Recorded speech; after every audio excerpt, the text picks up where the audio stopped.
Welcome to Cultimatum, the podcast uncovering the dark realities of cults and human trafficking.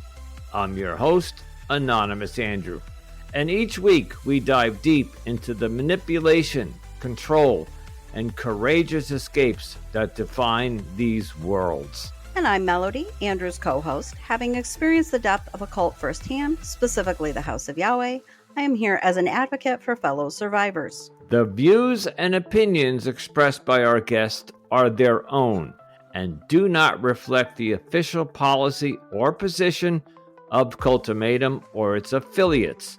The content discussed on this podcast are based on personal experiences and should not be construed as factual or legal advice. Neither the host nor the guest are liable for any statements made during the episodes. Listeners are encouraged to conduct their own research and seek professional advice where appropriate. And before we dive into today's episode, we want to issue a trigger warning. Some episodes may cover explicit and potentially disturbing subjects such as sexual abuse, rape, human trafficking, suicide, and other sensitive subjects. Listener discretion is advised.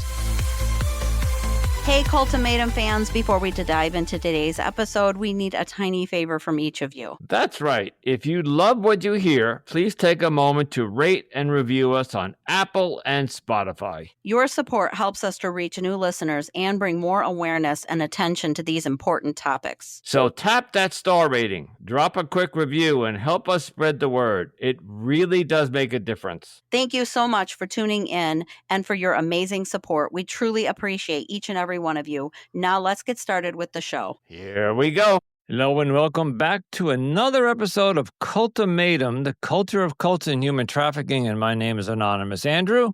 And with me this evening is my co-host, Melody. Hello, Melody. Hi, Andrew. How are you doing tonight? I'm doing great. What do we got tonight? Excellent. Tonight's guest, her name is Summer. She is known on TikTok as Summer Bummer. Summer has become a bold and consistent voice on the platform, speaking out about her experience as a former Jehovah's Witness and calling attention to the harmful cult-like tactics used by the organization. Summer, welcome to the show. Thank you. I really appreciate you having me on. Yes, We're welcome. excited to hear your story. My hope is to spread awareness of the harmful practices of this cult and hopefully give hope to others that they can escape and build happiness outside of the organization. So where would you like to start? Well, first of all, I'll just say that pretty much almost my entire family is in this cult. So it's pretty unheard of for anybody to say, like, hey, this is not the truth. They often call their embodiment of beliefs the truth. And so going to the beginning of my timeline, so I was raised in it my whole life. I've got great grandparents that were in it, my grandparents, and then both of my parents. So I would say I had a few things happen in my early life that helped me to kind of see some of the flaws in the organization. So first of all, my parents got divorced when I was pretty young, and divorce is pretty looked down upon in the Jehovah's Witnesses. And so um both of my parents, for different reasons, they got disfellowshipped. And for those of you who don't know, disfellowshipped means that you get kicked out of the religion and all your loved ones that are still in the religion have to stop talking to you. They have to shun you until you seem repentant enough and are accepted back into the organization. So my mom was disfellowshipped for a year. And during this time, I was treated differently also, even though I was just a child. And that's something I want to spread awareness about too with the disfellowshipping, because what some people don't know is not only is it hurtful to the person that it happens to, but oftentimes the whole family of the disfellowship person is shamed for it.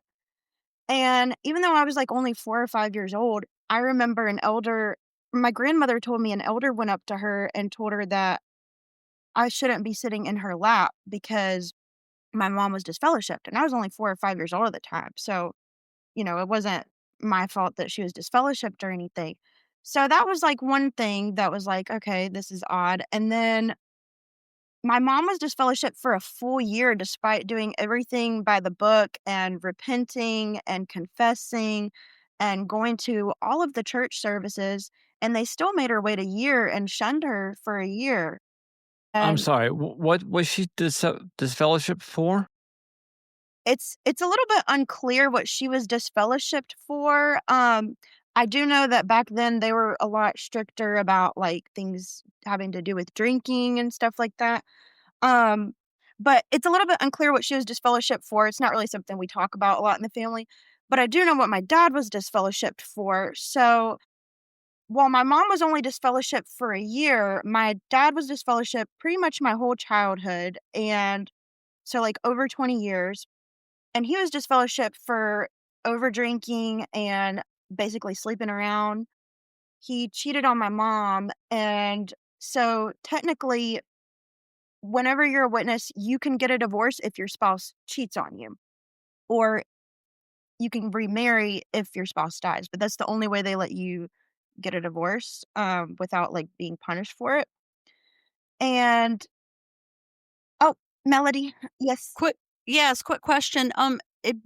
So was your dad trying to get back in the good graces of the organization during that 20 years, or had he kind of left it behind and he was okay with being shunned? So that's a great question. So no, so the difference between my mom and my dad is my mom was very, very determined to get reinstated as soon as possible.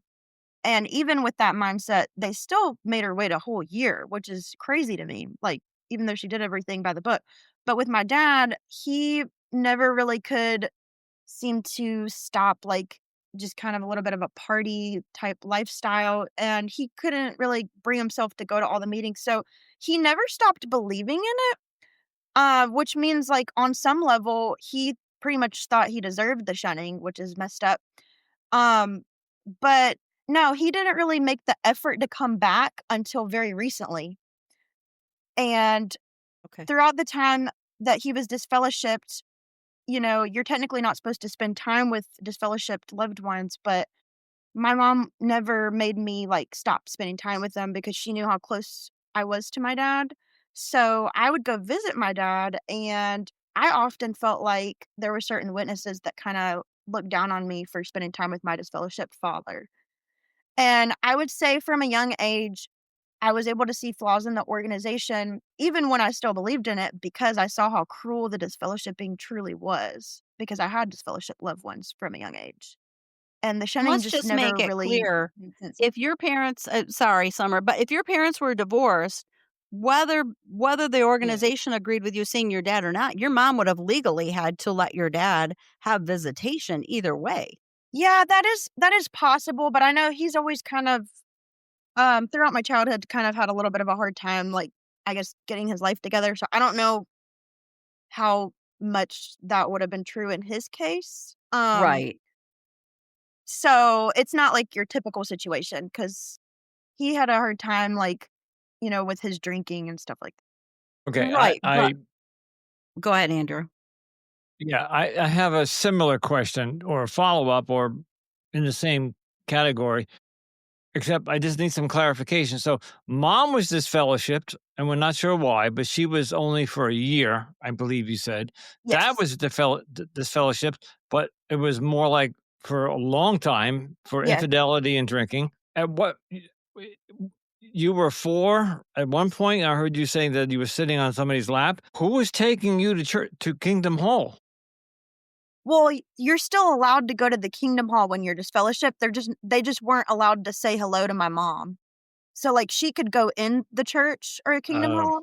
They just couldn't, like, have conversations with her, which is so just so cruel. every weekend or every whatever you Yeah, would go, twice a they week. would still go to the Kingdom Hall for services and meetings, and you would go, but they just were like, so you're like an outcast. They're outcasts, but they're still allowed to come to their. Exactly. Well, yeah, because Well, if you don't come, you can't come. If you don't come to the meetings, you can't. what a weird Yeah, place. Yeah, Jehovah's Really, Witnesses is very one of weird. those unusual groups that does internal shunning, and then they expect you to keep following all the teachings and do everything you're supposed to do to earn your way back in. And I do want to, yeah, exactly, Melody, earn your way back in. So that's the thing. You can't get reinstated back into the organization unless you go back to the Kingdom Hall. So you have to face the humiliation and the shunning to get to be able to be allowed to come back. And then they finally will lift the shunning off of you and reinstate you if they feel like you're repentant enough and that you're loyal enough and you're going to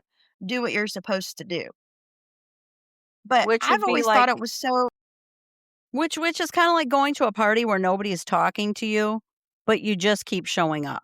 I mean, and it's very socially awkward when you show up and nobody wants yes. to talk to you. That's a very uncomfortable feeling. And I do just want to add that recently they've made some changes in the organization. And one of the changes they made, I believe it was like within a year or two ago, they made it to where you can say hello, like a simple greeting to a disfellowship person in the Kingdom Hall, but you can't have a conversation beyond that.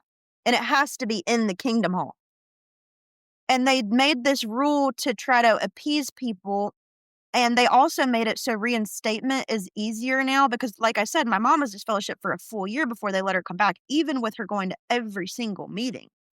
And with confessing and repenting and everything, they still made her wait a year. Now, they don't do it like that anymore. And that's why my dad recently got reinstated after only 3 months of going to the meetings. Well, I know there Very was a strange. lawsuit about this, I think in Australia, and I Yes. believe it was Australia. And I think that is some of the reason that they are starting to adjust some of these harsh shunning rules that they have. I also think because there's a lot of heat coming down on cults in Yeah. this century. There's so many documentaries out there, and I think all the major cults. So I'm not going to name all of them off the top of my head, but everything from Scientology to like JW, they all have these documentaries on Hulu and HBO and Amazon, and they're all being called out on all this stuff and this wacky, crazy stuff. And Melody and I have interviewed many guests, and we're seeing shifts and changes in their rules and protocols because they seem to need to change with the times, or they're losing members. Yeah, their Like numbers are bleeding. hordes are leaving. Exactly. Even in Uh-huh. the Amish community, they're all like getting out, and I think Yes. they're panicking. Yeah, I think in the age we live in today, the age of the internet, it's too hard to keep people from finding out information and it's too hard to shelter people the way it used to be. And also, people are speaking out and people could speak up, from the comfort of their own home on their phone. I mean, that's what I do with TikTok. And it's just so easy to put the information out there nowadays and get the word out. Good point, because that's an excellent point. So you could still be in the fellowship and you can create an Instagram or TikTok or any social media page under a different name and still like expose, in this case, JW. Yeah. And yeah, and they know that, and there's nothing they can really do about it. Within reason, I'm sure that they have their secret police that can go out and find out who is doing that. But, right? I mean, I'm sure there's a police force within JW who goes out and investigates the. Well, I can say from experience that when you're a witness, you are constantly being spied on and reported on to the elders. Mhm. And I experienced that even as a teenager. It was like you couldn't, especially with growing up in the small town I grew up in, you really could not escape the watchful eye of other Jehovah's Witnesses and constant judgment, constant gossip. It was a culture of gossip, basically. But I do want to get into a little bit more of my timeline, if that's okay. Back to having like experiences that I think made it easier for me to see some of the flaws in the organization. So, another thing that Jehovah's Witnesses do is they really want the women to be submissive and they don't want the women to go out and have their own ambitions in life. They want them to be, these submissive housewives and have babies basically. And my mom has her own business. She runs a dance studio. So that was kind of like different. And at the dance studio, I would take dance classes there. So I got to spend time with kids that were not Jehovah's Witnesses. So between going to see my disfellowship father and making friends at the dance studio, I feel like it was harder for me to make friends with other witness kids because they deemed me bad association or spiritually weak because I didn't limit my association to only witnesses. My mom was a lot less strict than most Jehovah's Witness parents were growing up. And I think that a part of her, even with how much she believes in it, has always disagreed with the shunning. So, and disagreed with just like, limiting your association and stuff. So she wasn't as strict on me about that, but then I would try to make friends with witnesses my age and they would kind of treat me differently. Um, I did end up getting baptized at 14 years old, and I really did believe in it at the time. I had family members that told me things like when I was 10 or 11, I had an aunt that said, "Summer, you're so spiritual and you take notes at the meetings and you understand things on such a, deep level. And like, what's stopping you from studying to get baptized?" So she was the reason that I ended up, part of the reason I ended up getting baptized, really, because I think before then I was kind of scared of it. And then she made me feel like, well, if I don't get baptized, like I'm not serving their God, Jehovah, I'm not doing what I'm supposed to do. And so I got baptized at the age of 14 after studying with the elder's wife. And at 14 is whenever I would probably say I believed in it the most. And I ended up breaking up with my Jehovah Witness boyfriend at the time, even though, Jehovah's Witnesses aren't really supposed to date that young, but I was always kind of a little bit of a rebel. But I broke up with him when I got baptized because I said, I'm going to do everything by the book. And that's whenever I started auxiliary pioneering. And for those of you who don't know what auxiliary pioneering is, that is basically where at the time, I think they make you do less hours now, but at the time it was like 50 hours a month of preaching. And it's considered like this privilege that you get to go and try and convert people to join the religion. And I mean, some of the methods that we would use to preach to people were quite bizarre. And we had some very strange situations that often put us in danger as young girls, alone and preaching together. But those were kind of the glory days of my being a witness because that was when people treated me like with more respect as a witness because I wasn't, dating any boys.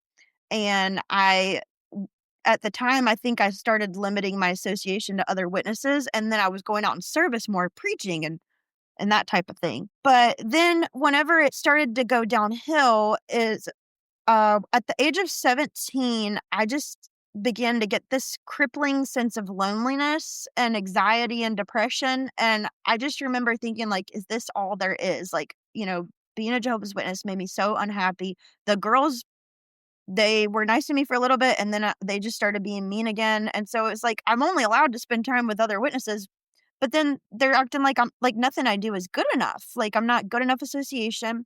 So it was really isolating. And I'm like, they say the outside world is so bad, but then like, these non-Jehovah Witness kids, worldly kids is what they would call them, are the only ones that are really being nice to me. And I'm not even allowed to spend time with them. And then I ended up getting back together with the Jehovah Witness guy that I had dated before, and we got married pretty much fresh out of high school.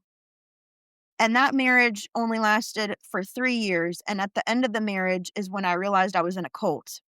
And my family thought I was losing my mind, and they offered to put me in a mental asylum. Wow.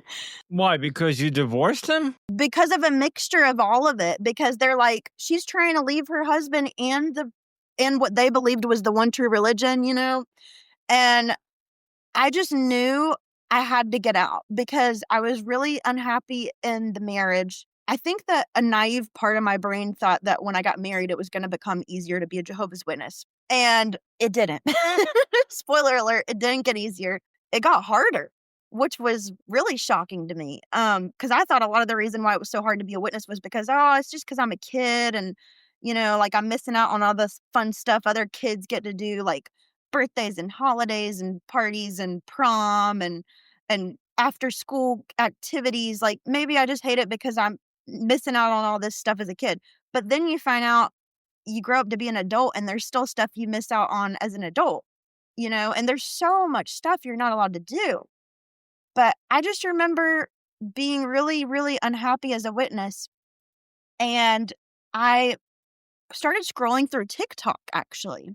And I stumbled across another TikToker. And she was a ex Jehovah's Witness. And I don't even remember what she was saying, but I just remember thinking, oh my gosh, you mean I'm not a bad person if I don't want to do this anymore? And I'm like, thank God. Like, I felt this sense of relief, like that it wasn't the one true religion because I was so miserable. I couldn't see myself going on. Like, I mean, I didn't even want to live anymore if I had to be a witness forever, And this was actually during around the time of COVID, I believe, which, by the way, a lot of Jehovah's Witnesses woke up Yes. from indoctrination during that time. And the reason for that is because during COVID, they weren't making you go to the kingdom halls in person. So you could turn your computer on and tune into the meeting from Zoom. And a lot of people would turn their camera off and just walk around their house and do their own thing. So it kept you from being like constantly brainwashed all the time. Everybody did Yes. that for yeah. Yeah, a lot of our Yeah. guests that have been on the show have said that once they were able to get out of that echo chamber of that constant brainwashing, that's when the critical thinking kicked in for them. Yeah, and I think also just, like, the pure isolation and loneliness that I had always, like, tried to, like, suppress and be like, "No, like, I'll be okay." It really came out big time during COVID, and also there was a really traumatic death in the family. My ex-father-in-law, he took his own life in our home, and so, I was really saddened by the fact that the elders at our Kingdom Hall, um, they didn't even check on us. And they even made my ex-husband give a talk on being like it was like a biblical story about the fatherless boy, and I'm like, "How can you make him talk about this after he just lost his dad?" And Wow. I think I remember telling my ex-husband, like, "You don't have to talk about this if you don't want to," but he said he wanted to do it, so I wrote the talk for him, and he said it. And the crazy part is I wrote the talk for him at the time that I was starting to not even believe in it anymore. And, the woman can't give, like, sermons or anything, but, uh, a lot of times, like, wives end up writing sermons for their husbands, and then they give it on stage. My nana does that for my grandfather, he's an elder. Was But, this a Zoom talk or did he do this in person? no, this was Zoom because I believe it was, again, it was around the time of COVID, so, like, either 2020 or 2021, I believe, is whenever, it was 2020. Yeah, in 2021, we actually went to go visit my ex-husband's mom, and she is what they call an apostate. Um, an apostate in the Jehovah's Witness world is like somebody that left the Jehovah's Witnesses and now they speak out against it and they, call it out for what it is, a cult, which, I'm considered to be an apostate now. But I remember going to visit her and, that definitely isn't something that we were supposed to do.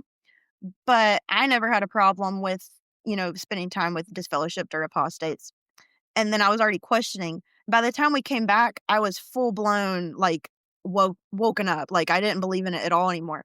And I had some family members try to blame it on her. And I was like, no, like, I was already questioning and doubting. Like, this is not on her at all. It just, I guess, like, it was nice to see somebody that kind of embodied some of the doubts that I had had, and, like, she was able to find a life outside of the organization, so seeing her, it I guess I saw a little bit of myself in her, and, yeah, I just started doing a lot of research about the religion and reinforcing, the idea, like, this is a cult, and I decided, "Okay, I have all these questions.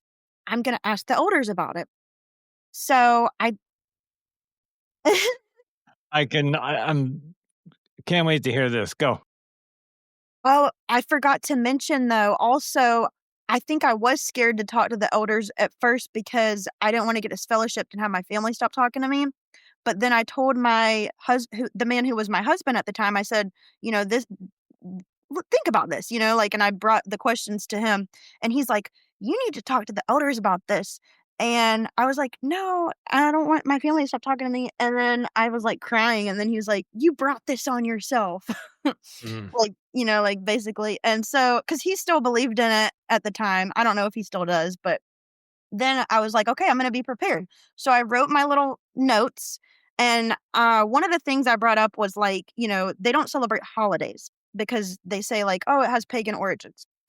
And so I started doing some research about that. And I was like, well, if you do enough research, a lot of things have pagan origins. It doesn't mean that people are like pagan worshipers just because they do it now, because things evolve, traditions evolve over time. Like wedding rings have a pagan origin. So, but, nobody looks down on that. So I brought this to the elders, and they didn't really have any real answers for a lot of my questions. And a lot of the things that they said was like, we'll get back to you. We're going to study and we'll get back to you. And I remember thinking, like, these guys are supposed to be the ones shepherding the congregation, and they know less about this stuff than I do. And I'm just some, regular person.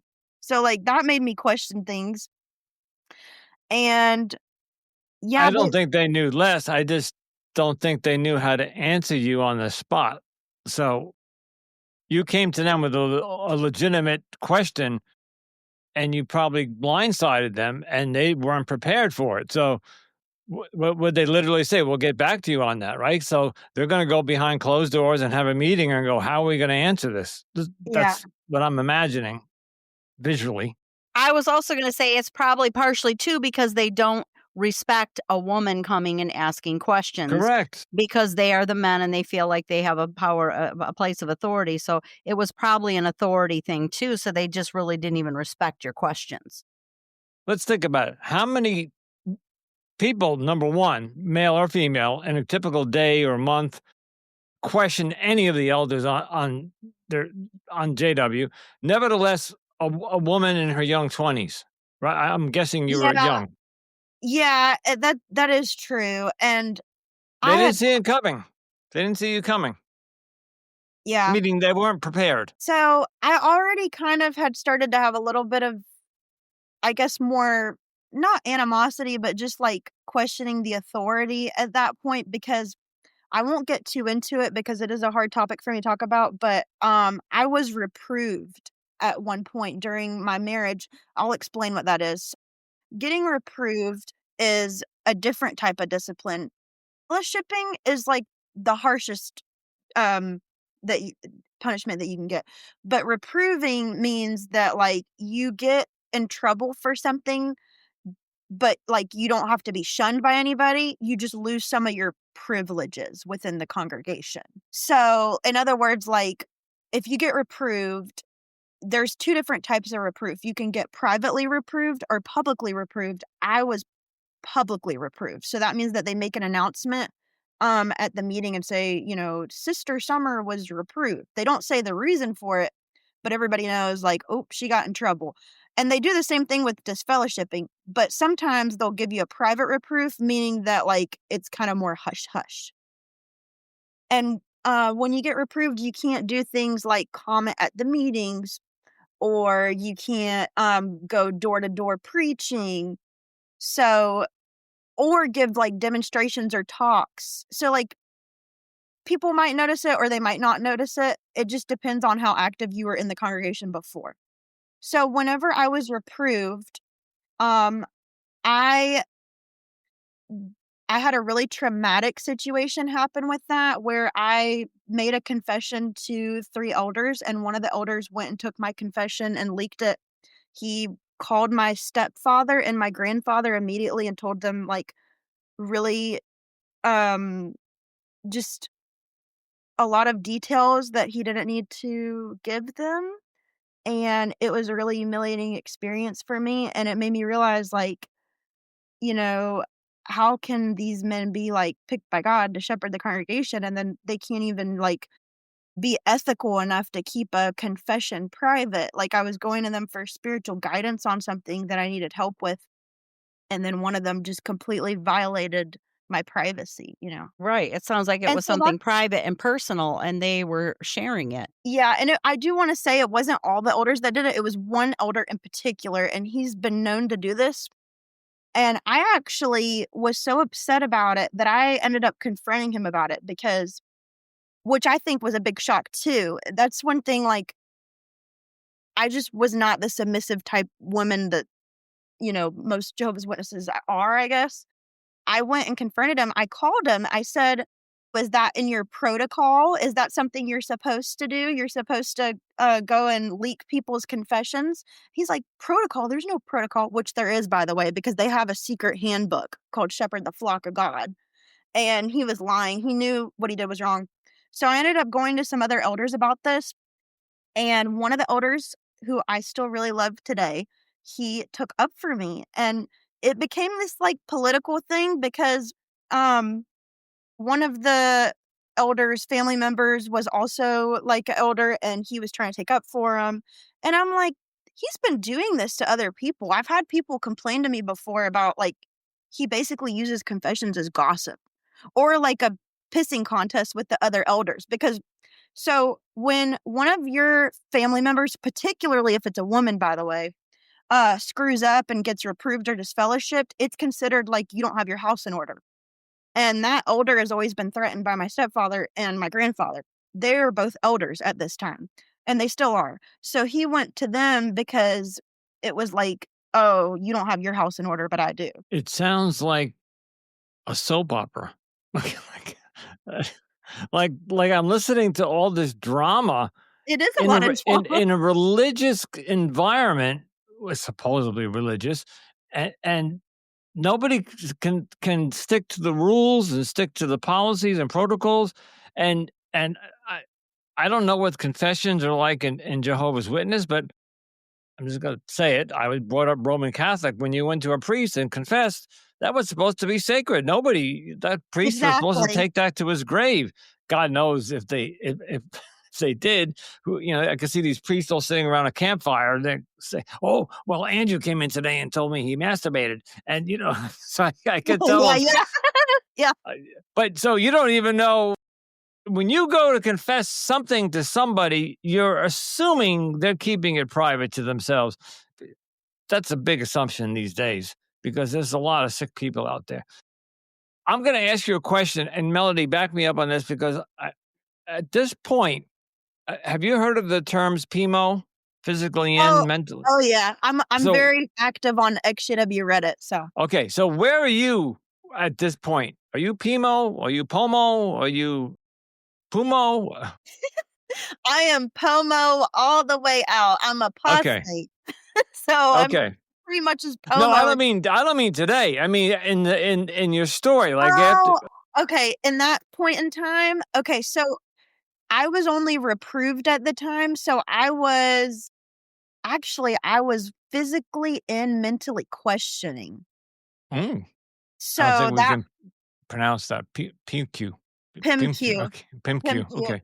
Yeah, so I was a PIMQ, so that means that I was pretty much going to, like, most of the meetings, not all of them, and I was questioning, so I wasn't completely out of it, but I was very well on my way, and that was when I confronted that elder.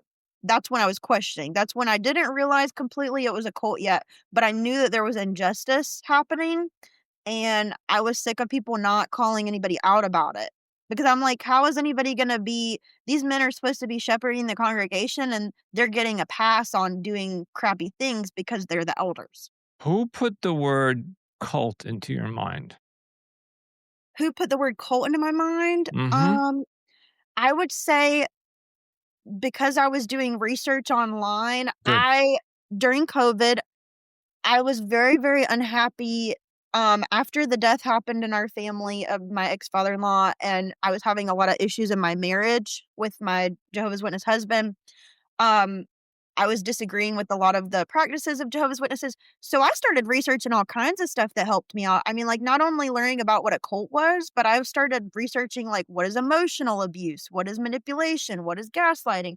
So, I mean, I was just going down this rabbit hole of, like, researching things and realizing, "Oh, maybe the reason I'm having multiple panic attacks a day and not sleeping at night and, breaking out in hives from stress is because maybe I'm not like in the healthiest environment and I need to find a way to get into a healthy environment because if I don't get out, I don't know how I'm gonna make this out alive, because my mental health was at an all-time low, and I just didn't see how I was gonna even get to the next day if I stayed in the situation I was in. So I felt like I had to kinda, I guess, rescue myself. So this circles back to what we talked about 15, 20 minutes ago about people that have access to the internet today who are in cults Yeah. can now investigate their own cults and come to their own conclusions, critical thinking. Because many of our guests that come on were 15, 20 years ago, and they didn't have access to anything. They didn't have cell phones. We didn't have the internet, or had very limited internet, or you didn't have one. Today, you can just pick up your. I'm assuming everybody. Do they allow cell phones? Everybody has a cell phone, right? But yeah, you can have a cell Yeah. phone. So you can do all the searching you want on right on your device, but Well, it wasn't like that 15, 20 years ago. no, and So I'm Right. going to add that actually being reproved or shunned actually turns out to be a reward because it gives you more time to do Yeah, that. I'm just going to say it that. is. Now, You know, you're exactly. right. Yes, you're exactly right, because when you are, like, truly, truly in it and you're not reproved, you're not disfellowship, people expect you to show up to every Kingdom Hall meeting, and oftentimes, if I missed a meeting, I would get bombarded with text messages. "Are you okay? Are you sick? Do we need to come see you?" Like, I mean, if I missed one meeting or if I even left early. So, when you get disciplined, you kinda get a little bit of a break because people aren't supposed to be talking to you anyway, so there's some of that constant monitoring is kind of lifted a little bit, because they're like, "Oh, well, we gotta wait till she comes back right. And to plus, talk you're to not her." allowed to speak and you're not allowed to do any of these things. So, why are you going to be studying if you can't speak at the meetings? You can't do anything anyway. So, you're like, well, I have all this free time. Maybe I should look up cults and gaslighting. Yeah, exactly. So, getting back a little bit to the timeline, though, so after I realized, like, this is a cult, and then I thought I would tell my family because when you first find out something's a cult, you're like, I want to help other people realize it's a cult. But, then they think you're crazy, or they think you're being deceived by the devil, or that's what they thought in my situation. Or being deceived by other apostates and stuff like that. Which, like, apostate is like, ooh, it's like the boogeyman in the Jehovah's Witness world. If you stop believing in the religion and speak out, you're considered like pretty much worse than Satan. um, so anyway, um, my family had a really bad response, and they were like, you should go see this place. Like, we'll pay for you to stay at this mental health facility. And I'm like, well, would I be able to check myself out? Because I was considering it, but I was like, not if I can't Right. leave when I want to. Right. And they were just like, so I was like, yeah, no. So I started planning like my escape, I guess you could say. And then my husband at the time, he found an apartment application my nightstand drawer and was like, what's this? And so finally I ended up having to figure out a way to do damage control. And I was in survival mode. So I was like, okay, doing a clean cut divorce right away, it's just not going to happen. So I was like, why don't we just separate for a while? You know, because we were fighting all the time anyway, particularly about our difference in religious beliefs. So I was like, let me just get my own apartment and then maybe we could figure this out. So I get my own apartment, and I actually, believe it or not, I started going back to the meetings again for a while. I wasn't disfellowshipped at that point yet. I was only reproved. So me and my husband at the time, we went through a separation, and we were kind of like trying to decide whether or not we would divorce. And we were both going to the same Kingdom Hall, but we wouldn't sit together, and everybody would watch us not sit together, and it was like you could feel people's heads turn, and it just felt so silly, like, do these people have no maturity? I remember one of the last meetings that I saw my ex-husband at was they were giving a talk about how to be a better husband or something, and then he got mad and got up and left. But then there was also another time that they were giving a talk about beware, brothers, that you do not stumble. And I got up to go to the bathroom and I couldn't stop falling. And people kept reaching out to catch me, and I would just fall again and again and again. And and then shortly after that, my husband, he switched congregations because it was getting too awkward with us going to the same Kingdom Hall and we weren't sitting together. And I actually ended up getting my privileges back because I was going to the meetings. So they lifted the reproof off of me, and I was able to comment at the meetings. Finally, one day, I went to the meeting, and they were still making us wear masks, even though like nobody was wearing masks outside of the Kingdom Hall. This was like after COVID had kind of died down a little bit, but they were still being really heavy about this rule about wearing masks. And I went in, I didn't have a mask on, and one of the sisters was like, "Where's your mask?" And I was like, "I didn't bring one." And she's like, "Put it on now." And I just remember being taken off guard a little bit, like how demanding she was being. And it just felt like everything demands obedience, you know? And I went to the bathroom to collect myself, and I looked in the mirror, and I just went, "Who are you?" You know, I felt like I was wearing a costume. And so I walked out, and it rained on me, and I was like, I don't think I can go back in. And I called a friend who was not a witness, and I was like, "I don't know what to do. What should I do?" And she's like, "Just tell them you're sick." And I was like, "Yeah, sick of this shit." And I went and I went to Chipotle, and I got a burrito, and it broke all over my white dress, and it rained on me, and I just laughed, and I said, "This is the best freaking day of my life. I'm never going to the Kingdom Hall again." And that was the last meeting I went to. And then Wow. I started dating. And I met the man who's my husband now. And that's what I ultimately got this fellowship for. I got this fellowship because I had, sex with somebody that I wasn't married to. And I tried to kind of like not have to come in and confess, but I got harassed by the elders all the time because, like I said, it was a small town. So people would see me and my boyfriend out at like a restaurant, and they would call my stepfather or my grandfather like I was a teenager, and I was like 22 years old. They'd be like, "Summer was out, with this guy by herself without, a chaperone, and like she was out with him, and he's not a witness," and all this stuff. And so I was getting phone call after phone call. And so finally I went in and I was like, "Look, like, yeah, I had sex with somebody, and like, I don't feel bad about it, and I'm going to do it again. Like, there's nothing you can do to stop me." And, and they were kind of taken aback. And so I thought they would leave me alone then. And at this point, I wasn't disfellowshipped yet, but my family was soft shunning me. So, like, they acted different around me. Sometimes they would let me be around, sometimes they wouldn't. They just acted like they treated me different because they knew I was dating somebody who wasn't a witness. And so it was like, "Oh, like, is she going to confess or whatever?"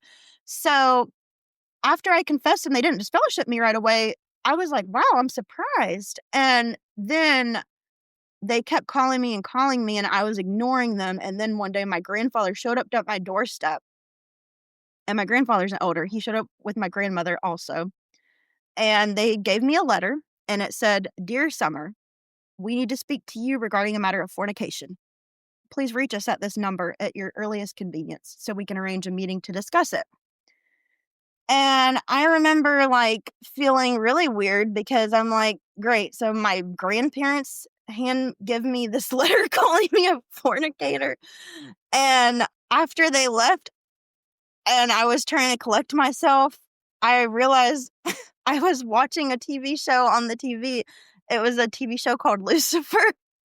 And so they come in to give me this letter calling me a fornicator, and on my TV it said big letters, it said Lucifer, because I had Uh, pressed pause. I've seen the show. I know it. Yeah, but Great. so I ended up going back to the elders again, and even though I already confessed, I guess they just wanted more. So I went back and I was like, I said, "Listen, I don't want my family to stop talking to me." But I said, "To be perfectly honest with you, I don't really want to be a Jehovah's Witness anymore. Like, this lifestyle is not for me." And I said, "I actually might marry this person that I'm dating." And they're like, "Oh, you're engaged?" And then they got excited like they were going to add it to their notes because they take notes when it comes to these things, and they keep it in a database.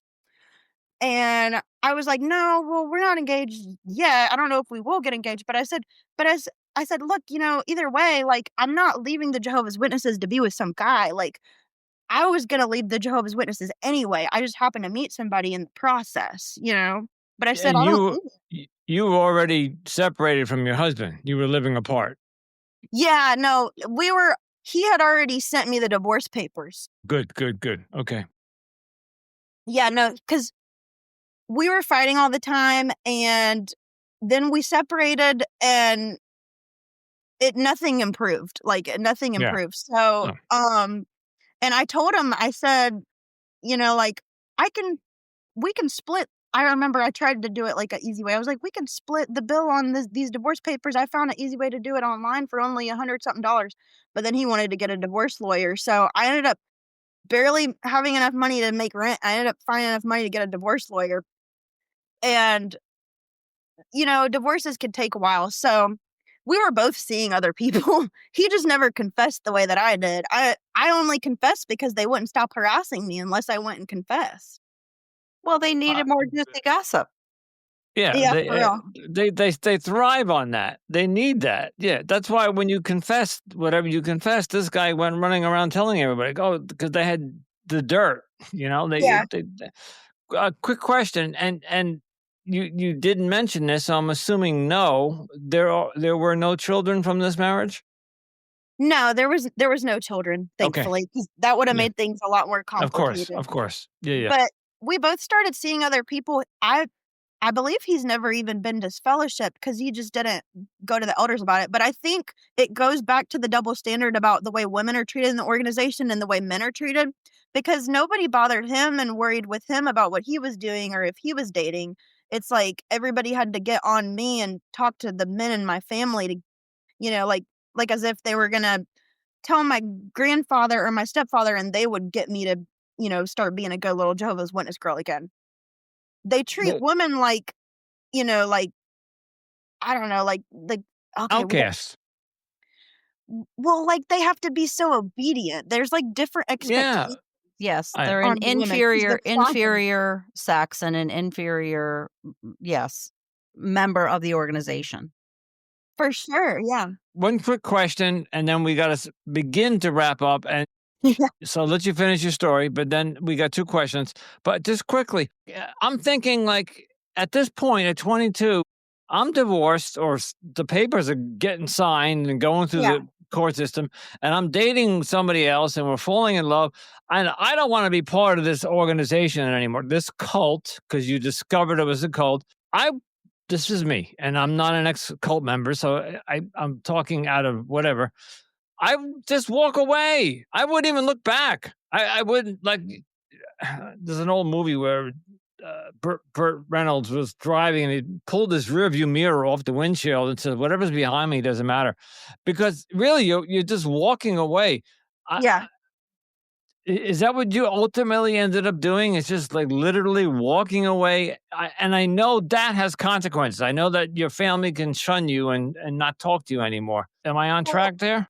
yeah, I understand what you're saying. It's just that for my situation, they wouldn't let me go quietly. They had to harass me, call What do me. you mean by, you mean literally come by your house and call you and Because I didn't answer their phone calls after they were seeing me out with someone, and because, I went and confessed that one time, they wanted me to come back. They had my grandparents hand deliver a note to me, and so I thought, "Well, goodness, I don't want everybody in my family to show up with a letter calling me a fornicator, so let me just get this over with." gotcha. Okay. And, so that was basically what it was, but I did end up moving away out of that hometown.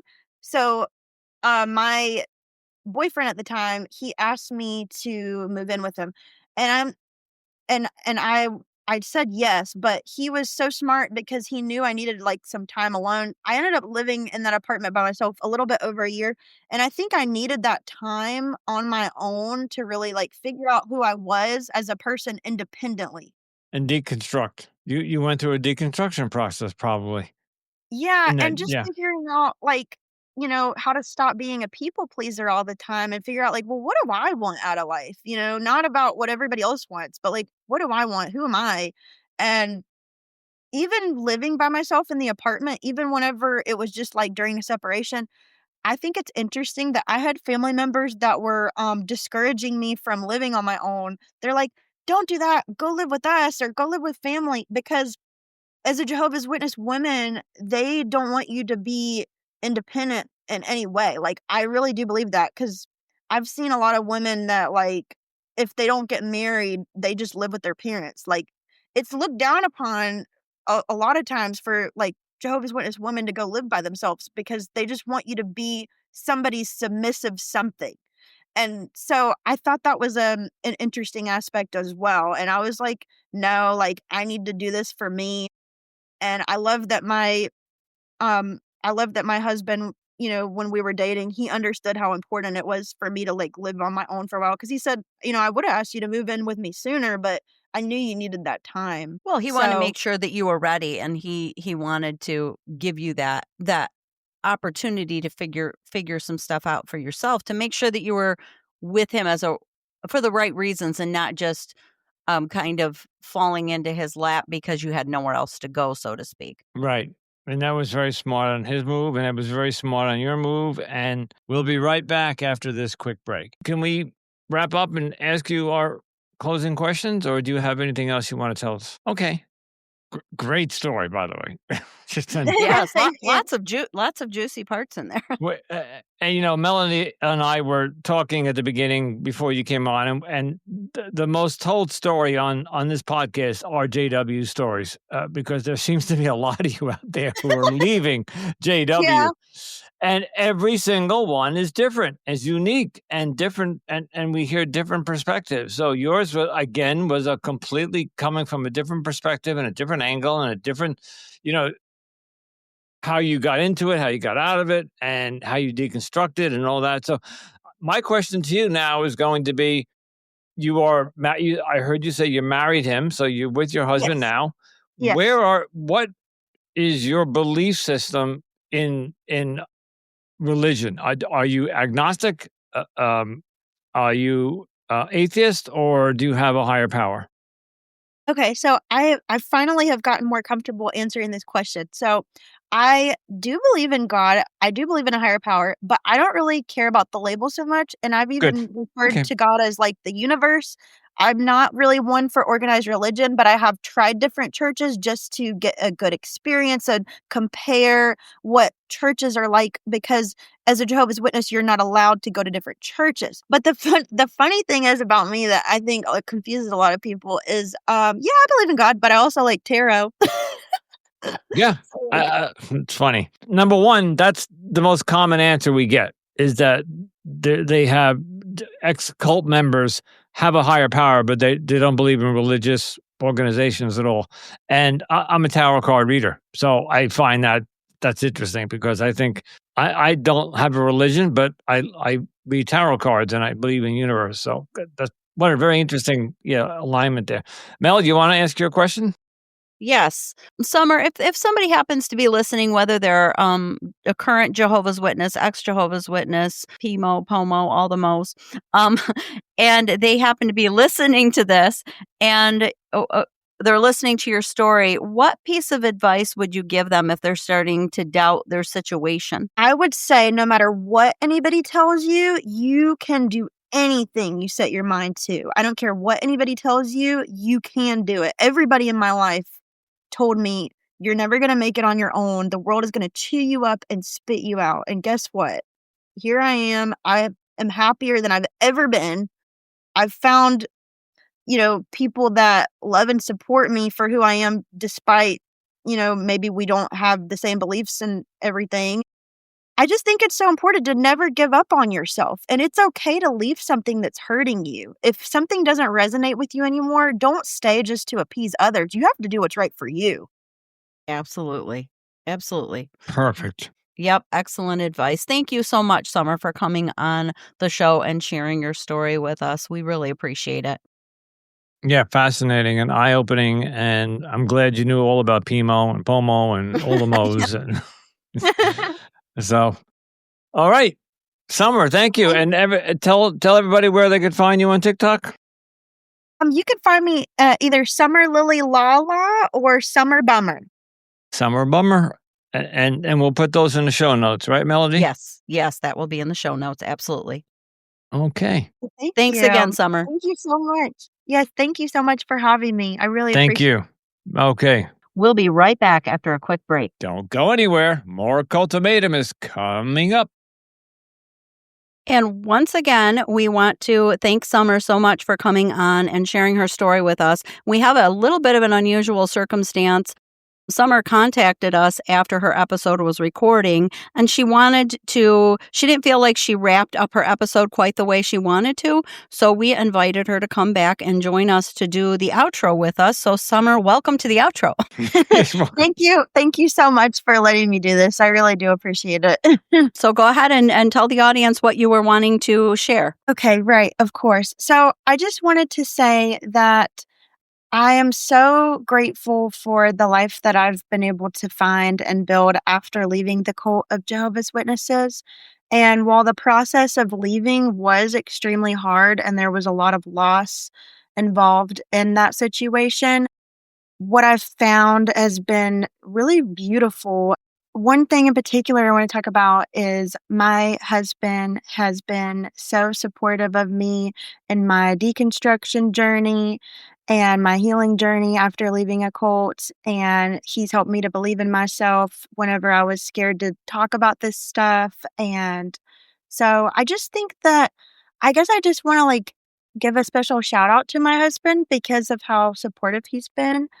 And I want to give a message to anybody out there that may be feeling really alone and really scared that you will find your people. My husband's family, they've made me feel like their own family. Like I call his parents mom and dad, and they've just been so lovely and so welcoming. I've found a lot of really beautiful friendships after leaving the cult. And when I was a Jehovah's Witness, it was very strongly discouraged to spend time with what they called worldly people. And so you had to only associate with other witnesses. And that was often hard because a lot of times, if you didn't do everything by the book, you would be considered bad association. So it was a constant game of trying to be good enough. And I don't feel like that anymore. I feel like, I can find people that love me for who I really am, and the love isn't so conditional.